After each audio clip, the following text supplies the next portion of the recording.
मरवाही विधानसभा में 3 नवंबर को चुनाव होना है। मतदान की तारीख पास आते ही चुनाव प्रचार में तेजी आ गई है। भाजपा भी अब पूरी ताकत के साथ मैदान में उतर चुकी है। भाजपा प्रदेश अध्यक्ष विष्णुदेव साय और सरोज पांडे, सांसद रेणुका सिंह के साथ कई बड़ी नेताओं ने महिला कार्यक्रम को संबोधित किया। विष्णुदेव साय ने कांग्रेस पर निशाना साधा। कांग्रेस जिला अध्यक्ष के बेटे पर एक विवाहित महिला को घर से उठाने के मामले पर भी हमला बोला। उन्होंने कहा कि कांग्रेसी बौरा गए हैं। गरियाबंद में भी हमारी एक महिला नेत्री के बेटे ने 9 लोगों को अपने वाहन से कुचल दिया।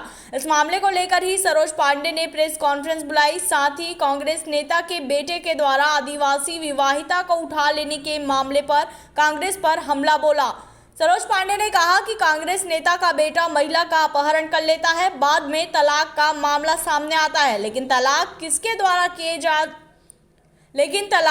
द्वारा किसे दिया जा रहा है, महिला के पति को पता नहीं होता, उसका तलाक हो रहा है। इस मामले पर कांग्रेस के राष्ट्रीय अध्यक्ष को संज्ञान लेना चाहिए। आखिर मरवाही में यह क्या हो रहा है? उन्होंने कांग्रेस पर उंगली उठाते हुए कहा कि हर जगह उनकी फोटो लगी हुई है, उनके नेतृत्व में चुनाव हो रहा है। आखिर यह कांग्रेस का कैसा चरित्र है? राष्ट्रीय नेता को भी संज्ञान लेना चाहिए और यहाँ पर भी उनको बेटियों की सुरक्षा के बारे में अपनी बात कहनी चाहिए, स्पष्टता के साथ में कहनी चाहिए। यहाँ पर राजनीति नहीं होनी चाहिए। हम तो महिलाएं वैसे भी बहुत बार हम पुरुष प्रधान समाज में काम करते हैं तो हम कहीं ना कहीं तलवार की धार पर चलते हैं। हर बार महिला ही कटघरे में खड़ी होती है। आज मैं इस प्रश्न को ज़रूर आपके माध्यम से कांग्रेस पार्टी के नेताओं से पूछना चाहती हूँ कि क्या कांग्रेस पार्टी इस विषय पर संज्ञान लेगी। हर जगह उनके फोटो लगे हुए हैं। उन्होंने बंधक बनाया, अपहरण किया और अब ऐसी परिस्थितियों में भी उनके नेतृत्व में चुनाव हो रहा है, तो ये कांग्रेस का कौन सा चरित्र है? 2 साल हो गए विधानसभा चुनाव को, अब पूरा होने जा रहा है।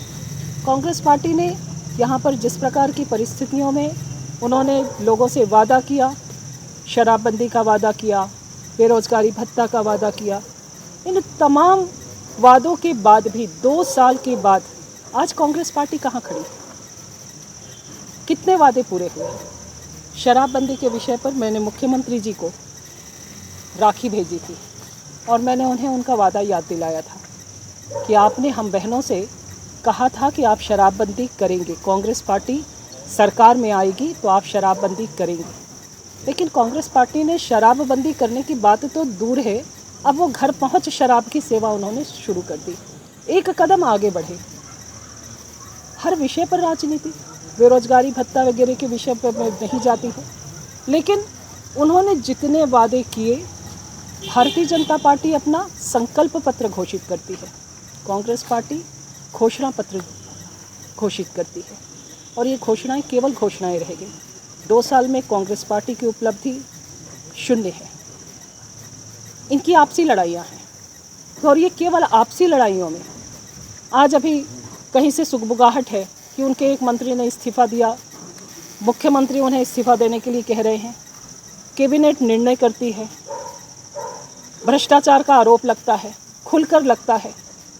आखिर सरकार इस विषय पर कहीं ना कहीं जवाबदार है और सरकार को जवाब देना चाहिए कि हम पर बार बार प्रश्न चिन्ह खड़ा करने वाली कांग्रेस पार्टी आज कहाँ पर खड़ी है। केंद्र से जो पैसा आ रहा है वो पैसे का कितना उपयोग कर रहे हैं, वो पैसे का बंदरबाट कितनी आसानी से किसको कितना हिस्सा मिलेगा, इसमें पूरा विषय है। वह उन्होंने अभी तक अपने मंत्री से इस्तीफ़ा लिया, उन्हें तत्काल लेना चाहिए था। जब वो कैबिनेट में इसे रद्द करते हैं तो उन्होंने अपने मंत्री से इस विषय पर इस्तीफ़ा क्यों नहीं मांगा? वो स्वयं भी कटघरे में आते हैं। प्रधानमंत्री आवास योजना, जिसमें हमारे केंद्र से पैसा मिलता है, प्रधानमंत्री आवास योजना की स्थिति आज पूरे प्रदेश में है कि कहीं पर 1 दीवार बन गई है, कहीं 2 दीवार बन गई है, आधा पैसा मिला नहीं है, लोग सड़कों पर पहुंच गए हैं, मकान उन्हें मिल नहीं रहा है, आगे मकान की उन्हें किश्त नहीं मिल रही है। केंद्र की योजनाओं की इस प्रकार से दुर्दशा। भारत आयुष्मान योजना, 5 लाख रुपए हमारे यहाँ पर प्रधानमंत्री जी ने भारत आयुष्मान योजना में देने की शुरुआत करी। उसका उन्होंने यहाँ पर केवल राजनीतिकरण के कारण उस योजना को यहाँ पे लागू नहीं किया गया और मुख्यमंत्री सहायता योजना में 20 लाख रुपए देंगे। कितनी जगहों पर 20 लाख रुपए उन्होंने दिया है, मुख्यमंत्री जी को बताना चाहिए। इन विषयों को ही हम जनता के बीच में रख रहे हैं। मरवाही उपचुनाव में बहुत अच्छा प्रतिसाद मिल रहा है। हमारे प्रत्याशी स्थानीय प्रत्याशी हैं। हमने बाहर से, हमारे पार्टी ने कहीं बाहर से किसी प्रत्याशी को नहीं लाया है। यहाँ की मिट्टी में खेले पले बढ़े हैं। लेकिन कांग्रेस के प्रत्याशी बाहर से हैं और यहाँ पर स्थानीय उन्हें कोई प्रत्याशी नहीं मिला। कांग्रेस पार्टी आज सरकार में है। 2 वर्षों में उनके पास उपलब्धियों का भंडार होना चाहिए था। मुख्यमंत्री जी ने कांग्रेस के प्रदेश अध्यक्ष के तौर पर बहुत से वादे किए थे और उन्होंने कहा था कि हम छत्तीसगढ़ को बदलेंगे और नया छत्तीसगढ़ गढ़ेंगे।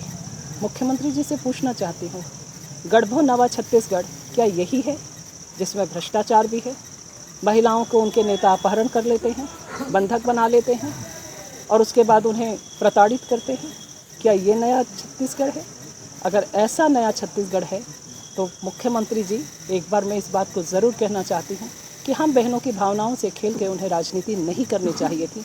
हमारी भावनाएं बेहद आहत हैं और आज का हमारा सम्मेलन उसकी सफलता इस बात का द्योतक है कि आज हमारी बहनें अपनी भावनाओं से मुख्यमंत्री जी को अवगत कराना चाहती हैं।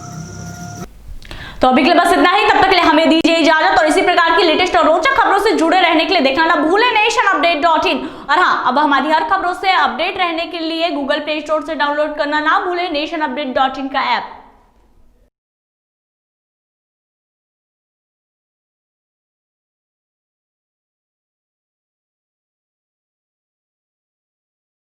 For more updates, subscribe to our YouTube channel nationupdate.in.